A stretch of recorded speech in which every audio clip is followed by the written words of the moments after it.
ইলিশ মাছ পছন্দ করে না এমন মানুষ পাওয়া খুবই মুশকিল।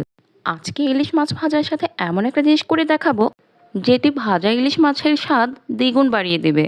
আমি এখানে 2 পিস ইলিশ মাছ নিয়েছি, তাতে স্বাদ মতো লবণ, মরিচের গুঁড়া, হলুদের গুঁড়া দিয়ে ভালো মতো মাখিয়ে 10 মিনিটের জন্য রেখে দিব। আর মাখানোর কাজটা কিন্তু খুব সুন্দরভাবে করে নিতে হবে।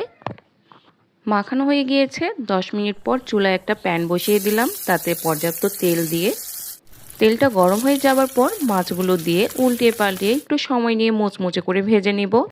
ভাজা মাছ একটু ভালো করে ভেজে নিলে খেতে কিন্তু বেশি ভালো লাগে।